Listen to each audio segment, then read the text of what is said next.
नमस्कार, मैं हूं रंजीत झा और आप देख रहे हैं दी समाचार एक्सप्रेस। सुप्रीम कोर्ट में चल रहे राष्ट्रपति केस में दिलचस्प मोड़ आ गया है और इस बार प्रेसिडेंट मुर्मू समेत केंद्र सरकार की भी नींद उड़ गई है। पीछे से बैटिंग करने वाले मोदी और शाह की परेशानी भी बढ़ने वाली है। केरल सरकार के वकील के वेणुगोपाल ने न सिर्फ राष्ट्रपति और मोदी सरकार की नींद उड़ाई है, बल्कि अब सीजेआई बीआर गवई के सामने भी पशोपेश की स्थिति उत्पन्न हो गई है। क्या वो इस केस को सुनेंगे या खारिज करेंगे? चूंकि प्रेसिडेंट मुर्मू ने आर्टिकल 143 इन्वोक करते हुए 14 सवालों के जरिए सीजेआई बीआर गवई और सुप्रीम कोर्ट को घेरने की कोशिश की थी, उन फैसलों को चुनौती दी थी जिसमें राष्ट्रपति और गवर्नर के लिए समय सीमा तय कर दी गई थी, जिसे ऐतिहासिक फैसला माना गया था। लेकिन अब इस मामले में केरल सरकार ने सुप्रीम कोर्ट में एक आवेदन दायर किया है और प्रेसिडेंट के आर्टिकल 143 को ही चैलेंज किया है। यह भी दावा कर दिया है कि उन्होंने इस पावर का बेजा इस्तेमाल किया है, क्योंकि जो 14 सवाल उन्होंने सुप्रीम कोर्ट से पूछे हैं उसमें से 11 सवालों के जवाब ऑलरेडी दिए जा चुके हैं उस जजमेंट में, जिसमें राष्ट्रपति और गवर्नर के लिए फैसले लेने की समय सीमा तय कर दी गई थी। और यह बड़ा फैसला किसने लिया था, हमने आपको कई बार बताया है। जस्टिस जेबी पारदीवाला और जस्टिस आर महादेवन की बेंच ने उन्होंने ही कह दिया था कि गवर्नर और प्रेसिडेंट कोई पॉकेट वीटो नहीं रखते हैं, कोई उनके पास इस तरीके का पावर नहीं है कि वो अनलिमिटेड किसी भी बिल पर कुंडली मारकर बैठे रहेंगे। अब यहां हम आपको लेटेस्ट रिपोर्ट बताने जा रहे हैं कि केरल सरकार ने कैसे प्रेसिडेंट मुर्मू और मोदी सरकार की नींद उड़ाई है। उनके मुख्य पॉइंट्स क्या क्या है, 4 पॉइंट्स में सारी बातें हम आपके सामने क्लियर कर देंगे। 14 सवाल पर हमने कई रिपोर्ट बनाई है, लेकिन आज 14 में से कैसे 11 सवालों के जवाब मिलने का दावा किया गया है और क्या कुछ कहा गया है, जरा देखिए अपने स्क्रीन पर। पहला पॉइंट, केरल सरकार ने कहा समय सीमा तो तय हो चुकी है। केरल का कहना है कि संविधान के अनुच्छेद 200 में जितनी जल्दी हो सके, एज सून एज पॉसिबल का उल्लेख है। इसकी व्याख्या पहले तेलंगाना 2023 और पंजाब 2023 के मामलों में की जा चुकी है। तमिलनाडु के मामले में भी सुप्रीम कोर्ट ने कहा कि राज्यपाल को विधेयकों पर 3 महीने के भीतर फैसला करना चाहिए। इसलिए इस संदर्भ का आधार ही गलत है कि अनुच्छेद 200 में कोई समय सीमा नहीं है। तो फिर राष्ट्रपति को इस तरीके से जिज्ञासु होने की जरूरत क्यों पड़ गई? अब आता है पॉइंट नंबर 2, तमिलनाडु के फैसले को नजरअंदाज करना। प्रेसिडेंट मुर्मू ने कहीं ना कहीं सुप्रीम कोर्ट के फैसले को नजरअंदाज करने की कोशिश की है। कैसे, जरा देखिए। केरल का दावा है कि राष्ट्रपति के संदर्भ में तमिलनाडु के फैसले का जिक्र ही नहीं किया गया, जो कि 14 में से 11 सवालों को पहले ही हल कर चुका है। उनका कहना है कि अगर यह फैसला सही से बताया गया होता तो इन सवालों पर फिर से चर्चा की जरूरत नहीं होती। यह कोशिश सुप्रीम कोर्ट के अपने फैसले को बदलने की है, जो संभव नहीं है। अब समझिए कि यहाँ पर टेक्निकली कितना दिलचस्प पेच फंसता जा रहा है और प्रेसिडेंट मुर्मू के लिए और मोदी सरकार जो अप्रत्यक्ष रूप से राष्ट्रपति के जरिए अपना काम करवा रही है, उनकी भी परेशानी अब बढ़ गई है, उनकी बेचैनी बढ़ गई है। तीसरा पॉइंट उठाया गया है संविधान का दुरुपयोग। केरल सरकार का तर्क है कि अनुच्छेद 143 का इस्तेमाल सुप्रीम कोर्ट के फैसले को अप्रत्यक्ष रूप से चुनौती देने के लिए नहीं किया जा सकता, जो कि प्रेसिडेंट ने किया है।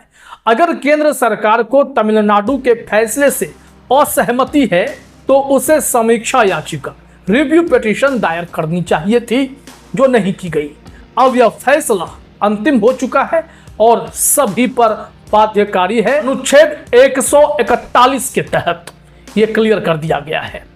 जो चौथा और आखिरी पॉइंट है वो समझिए, कोर्ट को अपने फैसले पर अपील नहीं करनी चाहिए। यह भी इसमें केरल सरकार ने तर्क दिया है। केरल का कहना है कि सुप्रीम कोर्ट अपने ही फैसले पर फिर से विचार नहीं कर सकता और राष्ट्रपति इसके लिए उन्हें मजबूर नहीं कर सकते। ये तर्क किसने दिया? केरल सरकार की तरफ से पेश हुए सीनियर एडवोकेट के वेणुगोपाल, जो पूर्व में कभी भारत के अटॉर्नी जनरल भी रह चुके थे। अब उन्होंने मोदी सरकार को भी घेर दिया है, राष्ट्रपति को भी घेर दिया है, सुप्रीम कोर्ट को भी पशोपेश में डाल दिया है कि भाई साहब अब यहां पर निर्णय करें तो कैसे करें। 22 जुलाई से सुप्रीम कोर्ट की जो नई बेंच बैठी है बी.आर. गवई के नेतृत्व में, उनके पास 4 मुख्य बिंदु हैं जिसमें 14 सवाल समाहित होते हैं। पहला, क्या सुप्रीम कोर्ट अनुच्छेद 142 के तहत कार्यपालिका की संवैधानिक शक्तियों में हस्तक्षेप कर सकता है? क्या राष्ट्रपति और राज्यपालों के लिए समय सीमा तय करना संविधान के मूल ढांचे का उल्लंघन करता है? क्या राज्यपाल और राष्ट्रपति के फैसले न्यायिक समीक्षा के दायरे में आते हैं? क्या डीम्ड असेंट की अवधारणा संवैधानिक व्यवस्था के अनुकूल है? ये 4 पॉइंट जो हैं, इस पर विचार करने के लिए यह बेंच बैठी है। सुप्रीम कोर्ट ने इस संबंध में केंद्र सरकार और सभी राज्य सरकारों को नोटिस जारी कर दिया है। सबके पक्षकार सुप्रीम कोर्ट में होंगे, बहस होगी, लेकिन केरल सरकार ने इसमें नया मोड़ ला दिया है। केरल सरकार का मानना है कि इससे जुड़े जो 14 सवाल राष्ट्रपति ने पूछे हैं, उसमें से 11 के जवाब ऑलरेडी दिए जा चुके हैं। अब ऐसा नहीं किया जा सकता है कि सुप्रीम कोर्ट के ही फैसले पर फिर से आर्टिकल 143 इन्वोक कर दिया जाए। उन्होंने कहा कि रिव्यू पिटीशन दायर करने का विकल्प होता है और इसमें अगर सरकार को असहमति थी तो वो डायरेक्टली आ सकती थी और प्रत्यक्ष रूप से बैटिंग करने की कोई जरूरत नहीं है। राष्ट्रपति को इस मामले में अगर एंट्री दे दी गई है तो यह अनैतिक माना जा रहा है। तो केरल सरकार के तर्क में कितना दम है और सुप्रीम कोर्ट में सीजेआई बी.आर. गवई ने जो बेंच बिठा दी है उसका क्या असर होगा, ये सब अब भविष्य के गर्भ में है। अगली सुनवाई मिड अगस्त में किए जाने की बात कही गई है, लेकिन सबसे बड़ा सवाल यहाँ पर यह है, यह फैसला संवैधानिक स्तर पर बड़ा परिवर्तन ला सकता है। चाहे आप कितने भी ऊंचे ओहदे पर क्यों न बैठे हो, संविधान के दायरे में ही रहेंगे। उससे ऊपर जाएंगे तो संविधान सुप्रीम ही दिखेगा और संविधान ने सुप्रीम कोर्ट को जो पावर दिया है उसके जरिए फिर चाहे राष्ट्रपति ही क्यों ना हो, गवर्नर ही क्यों ना हो, उनकी समीक्षा जरूर होगी। जाहिर सी बात है, जो 14 सवाल पूछे गए थे उसमें से 11 सवालों के जवाब मिल जाने का दावा कर दिया गया है। सुप्रीम कोर्ट को यह भी सोचना चाहिए, क्या अब वाकई में उन 11 सवालों पर फिर से नया जवाब ढूंढने की जरूरत है या फिर पिछले वाले को ही मान लिया जाए। अब सब कुछ डिपेंड करता है कि सुप्रीम कोर्ट केरल सरकार के तर्क को कहां तक एक्सेप्ट करता है। क्या सुप्रीम कोर्ट की नई बेंच जो बी.आर. गवई के नेतृत्व में गठित है, जिसमें कई जज हैं, कॉलेजियम के जज हैं, क्या वो सब जस्टिस जे.बी. पारदीवाला और जस्टिस आर. महादेवन के फैसले को पलट देंगे? अगर पलट देते हैं तो यह तय हो जाएगा कि राष्ट्रपति सुप्रीम हो गए, संविधान से भी ऊपर हो गए, क्योंकि इन्होंने जो व्याख्या की, जो जजमेंट दिया, उसे ऐतिहासिक माना जाता है जे.बी. पारदीवाला के जजमेंट को, कि भाई साहब सुप्रीम कोई यहाँ नहीं है संविधान को छोड़ के। तो फिर विवाद और बढ़ सकता है।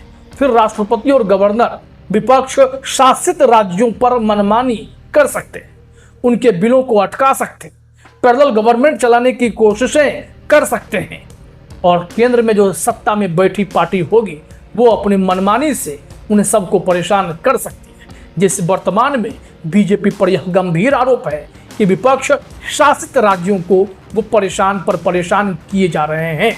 देखिए अब आगे होता क्या है, क्योंकि अब मामले में दिलचस्प मोड़ आ चुका है। फिलहाल इस वीडियो में इतना ही। आप तमाम साथियों का हमसे जुड़ने के लिए बहुत बहुत धन्यवाद, शुक्रिया।